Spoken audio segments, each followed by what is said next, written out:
ले पिछाड़ी ये बच्ची की हराओ हो बाबा हम बाल बहुत प्यारी आगे से कम ज्यादा देखी ले पिछाड़ी कि हमारा छुआ में ही भागी जाला तू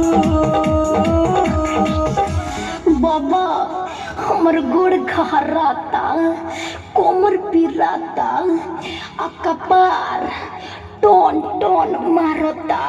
हाँ तो इसमें चिंता की क्या बात है, हम अब ये दूर कर दिए देते हैं। जैसे जैसे हम मंत्र पढ़ेंगे या विध करेंगे वैसे वैसे आपको करना है, ठीक है?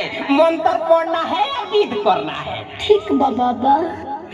हाँ तो मंत्र बोलिएगा जजमान। ओ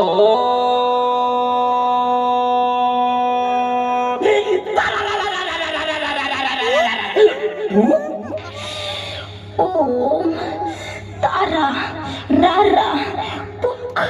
हो तो यार है नंदू कि ओम तारा रारा रारा रारा रारा रारा पकोड़ा लेके छौड़ी के रावटी में धूप पकोड़ा लेके छौड़ी के रावटी में धूप पकोड़ा लेके छौड़ी के रे कि ओम तारा रारा रारा रारा पकोड़ा लेके छौड़ी के रावटी में धूप पकोड़ा लेके छौड़ी के रावटी में धूप पकोड़ा लेके छौड़ी के रे। अरे अरे बाबा ये का करता नहीं रोगा, अरे होते होने चाहिए। अरे तो बिना भीख लगी भूख ले कैसे होगा, चलो भीतर।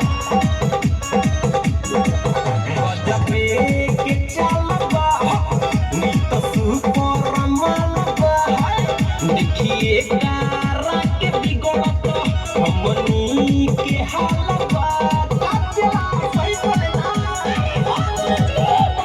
गुरु चला मिल के मिटावल जाई भूख। अरे बाबा राउर है चलवा बड़ी तंग करता। अरे तो तंग करेगा तभी ना दुखवा दूर होगा, जाओ भीतर। अरे तो भीतरिया जान तो ठीक हो जाए।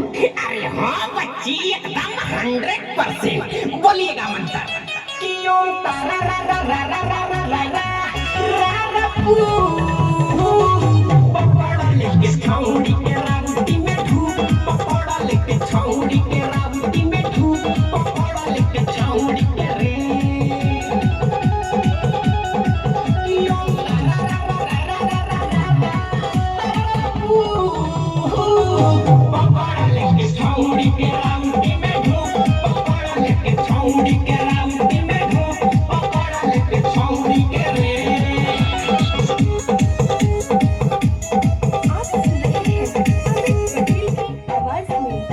डीजे विकास लीला सीतापति। नमकीन पिया रे बड़ हसीन पिया रे सुरहे परिस में छौड़ी कमसीन पिया रे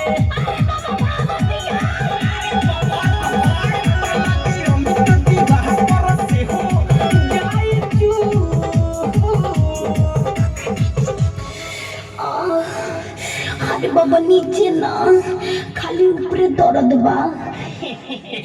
अरे बच्ची ये बताओ गोड़ में घाव होला आ मुंह में दवाई खालू तो गोड़वा के घाव ना ठीक हो जाला, तो वो सही है जब दबाए तो नीचवा ना ठीक हो जाई। हाँ हाँ तो ना बोलिएगा मंत्र कि ओम तारा रा रा रा रा रा रा रा रा रा रा पू पकोड़ा लेके छौड़ी के रावटी में धूप पकोड़ा लेके छौड़ी के रावटी में धूप पकोड़ा लेके छौड़ी के रे कि ओम तारा रा रा रा रा रा रा पकोड़ा लेके छौड़ी के रावटी में धूप पकोड़ा लेके छौड़ी के रावटी में धूप पकोड़ा लेके छौड़ी के रे। आहा हा अब जाके